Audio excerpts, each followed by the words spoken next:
आणि नीटच्या परीक्षेमध्ये ज्या पद्धतीनं दिरंगाई झालेली आहे त्याच्यावर एक शब्दसुद्धा सरकार बोलायला तयार नाही की शिक्षण मंत्री धर्मेंद्र प्रधान यांचा जर राजीनामा झाला नाही, मी काय म्हणतो ते नीट ऐका की शिक्षण मंत्री धर्मेंद्र प्रधान, कारण कॉक्रोच जनता पार्टीने यांच्या राजीनाम्यासाठी सह्यांची मोहीम सुरू केलेली आहे. जर हा राजीनामा झाला नाही तर ही चळवळ आणखीन वेगाने पुढे जाणार आहे.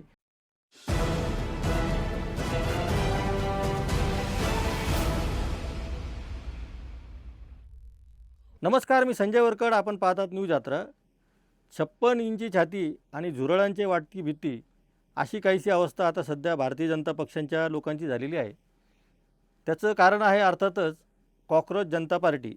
कॉक्रोच जनता पार्टीला मिळणारा प्रतिसाद बघून एकामागून एक चाली व्हायला सुरुवात झालेली आहे आणि अर्थातच यामागे भारतीय जनता पक्षाचे समर्थकच आहे. आधी अभिजित दिपके यांनी सुरू केलेल्या या मोहिमेला उत्तर देण्याच्या ऐवजी त्यांना दबाव टाकणे, त्यांना धमक्या देणे असे प्रकार सुरू झालेले आहेत. त्यांच्या ट्विटर अकाउंटवर बंदी घालण्यात आलेली आहे भारतामध्ये, हे तर आपल्या सगळ्यांना माहीत झालेलं आहे. परंतु आता त्यांच्या सोशल मीडिया अकाउंटवरून त्यांना थेट धमक्या दिल्या जात आहेत आणि आपण जी मोहीम सुरू केलेली आहे ती ताबडतोब थांबवून तुम्ही भारतीय जनता पक्षामध्ये येऊन जा, त्यांना पैशाच्यासुद्धा ऑफर दिल्या जात आहेत आणि हे स्वतः त्यांनीच जाहीर केलेलं आहे. त्यामुळं आपण आरोप करतो आहे अशातला भाग नाही. अभिजित दिपके यांनी अधिकृतपणे ही माहिती माध्यमांना दिलेली आहे. अभिजित दिपकेंना कोंडीत पकडण्याचा सर्वतोपरी प्रयत्न भारतीय जनता पक्ष करणार असं आपण पहिल्याच व्हिडिओमध्ये म्हटलं होतं आणि आता नेमकं घडतंही तसंच आहे. त्यांच्या आईवडिलांनासुद्धा धमक्या दिल्या जातील अशी एक शक्यता आहे. अजून दिलेल्या नाहीत, आपण अत्यंत जबाबदारीने बोलतो. पण अशी एक शक्यता नाकारता येत नाही की त्याला असं सांगण्यात आलं की तू जरी अमेरिकेत असला तरी तुझे आईवडील तर भारतामध्ये आहे ना. म्हणजे याचा अर्थ त्यांनी आईवडिलांच्या बाबतीमध्ये सुद्धा अभिजित दिपकेला धमकी दिली आहे आणि हे खूप खालच्या पातळीवर चाललेलं आहे असं वाटतं. खरं तर आता हा गेम सुरू झालेला आहे आणि हा गेम म्हणण्यापेक्षा हा पॉलिटिकल एका तत्त्वाचा गेम आहे. म्हणजे याला आपण गेम म्हणणं योग्य की अयोग्य याच्यावर नंतर चर्चा करू, परंतु गेम सुरू झालेला आहे. कारण गेम अचानक गेम मी का म्हणतो आहे ते लक्षात घ्या. अभिजित दिपके यांनी एक पक्ष स्थापन केला, त्याच्यामागे कुठलाही विचार नव्हता, राजकारणात येण्याची त्यांची मनीषा नव्हती. मात्र एक घटना घडली. सर्वोच्च न्यायालयाचे सरन्यायाधीश सूर्यकांत यांनी एका प्रकरणामध्ये काही युवकांना झुरळाची उपमा दिली आणि हा पक्ष सटायर म्हणून, एक उपहास म्हणून पुढं आला आणि त्यानंतर मात्र भारतामध्ये जो नरेंद्र मोदींविरुद्धचा राग आहे तो एकवटला आणि हा पक्ष एका गंभीर वळणावर येऊन उभा राहिला आणि मग अभिजित दिपकेला टार्गेट केलं जाऊ लागलं. खरं तर 2,20,00,000पेक्षा जास्त जणांनी आता अभिजित दिपकेच्या कॉक्रोच जनता पार्टीला फॉलो केलेलं आहे, ही आत्ताची माहिती आहे. त्यांच्या इन्स्टा अकाउंटमध्ये प्रचंड मोठा फॉलोअर त्यांना वाढतो आहे. 4,00,000पेक्षा जास्त लोकांनी या पक्षाचं सदस्यत्व स्वीकारलेलं आहे. ही वस्तुस्थिती असताना याला सामोरं जायचं सोडून त्यांना वेगवेगळ्या पद्धतीनं अडकवलं जात आहे. आणि आता तर एक नवीन माहिती अशी सुद्धा येते आहे की 2019मध्ये अभिजित दिपके यांनी त्यांच्या सोशल अकाउंटवर एक पोस्ट टाकली होती. त्या पोस्टच्या संदर्भामध्ये 2019मध्ये चिन्मय किंवा विनय जोशी नावाच्या एका व्यक्तीने त्यांच्याविरुद्ध पोलिसांमध्ये एक तक्रार केली होती आणि आता त्या तक्रारीचा आधार घेऊन त्यांच्यावर कायदेशीर कारवाई करून त्यांना भारतात आल्यावर अटक केली जाईल अशी सुद्धा शक्यता वर्तवली जात आहेत. अर्थात या सगळ्या गोष्टी चर्चेत येतात पण पुढं काय होईल सांगता येत नाही. त्यामुळं आपण न्यूज यात्रावर अत्यंत जबाबदारीने बोलतो आहोत.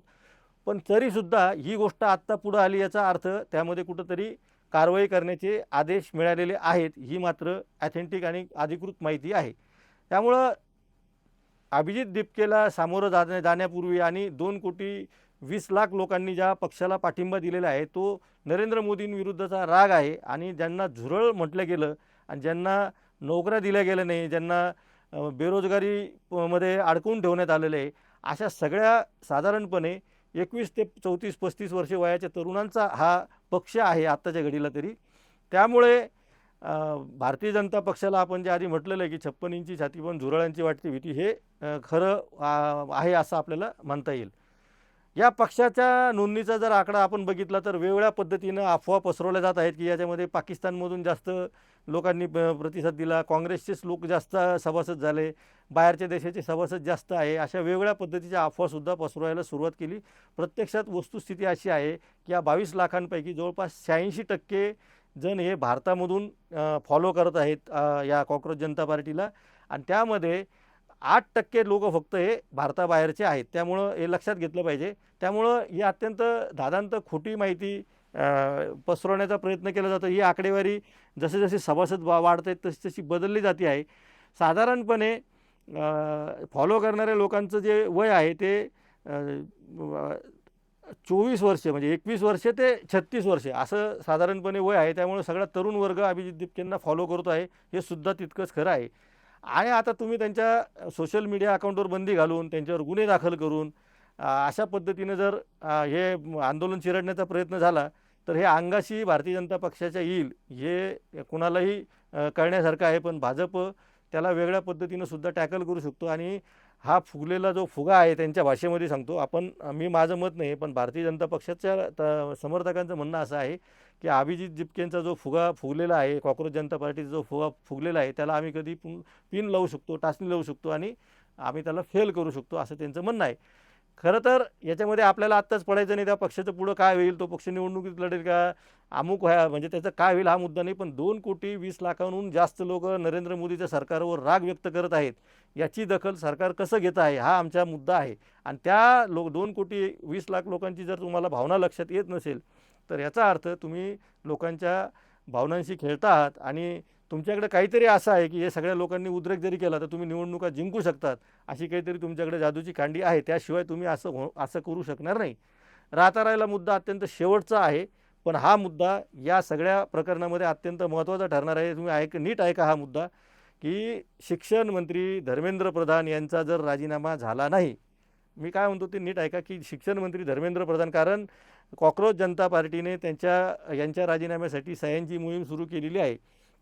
जर हा राजीनामा झाला नाही तर ही चळवळ आणखीन वेगाने पुढे जाणार आहे आणि प्रचंड मोठ्या प्रमाणामध्ये नीटचे परीक्षार्थीसुद्धा याच्यामध्ये सहभागी होतील. 22,00,000 कुटुंबांनी तरी या मोहिमेला पाठिंबा दिला तर ही मोहीम कुठं जाईल आणि धर्मेंद्र प्रधानांचा राजीनामा घेतला नाही तर नरेंद्र मोदींचं सरकार हे त्यांना चालवणं कठीण होऊन जाणार आहे. कारण देशातील शिकून मोठा होणारा डॉक्टर इंजिनियर होऊन पाहणारा मुलगी आणि त्याचे पालक या सगळ्यामध्ये कॉक्रोच जनता पार्टीच्या पाठीशी उभी राहतील यामध्ये तीळ मात्र शंका नाही. त्यामुळं हा कळीचा मुद्दा ठरणार आहे.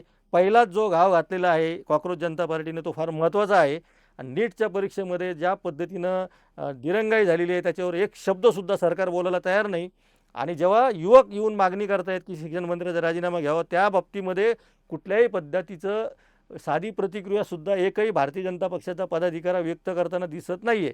त्यामुळं मी जे सांगतो शेवटी आपण मुद्दा हा ह्याच्यामुळेच घेतला की हा मुद्दा कॉक्रोच जनता पार्टीची दिशा ठरवणार आहे, त्याची ताकद किती वाढणार आहे ते ठरवणार आहे. त्यामुळं धर्मेंद्र प्रधानांचा राजीनामा हा इथून पुढच्या काळामध्ये म्हणण्यापेक्षा आता काही दिवसामध्ये अत्यंत कळीचा मुद्दा असणार आहे. आणि भाजप जर त्याच्यावरती माघार घेतली नाही, भाजपने धर्मेंद्र प्रधानांचा राजीनामा घेतला नाही तर हे नीटच्या परीक्षेला बसलेले विद्यार्थी त्यांचे पालकच नाही तर खेड्यापाड्यातील जो बेरोजगार युवक आहे तो सुद्धा भाजपला गावागावामध्ये याच्याविषयी विचारल्याशिवाय राहणार नाही. काय घडतंय आपण बघूयात.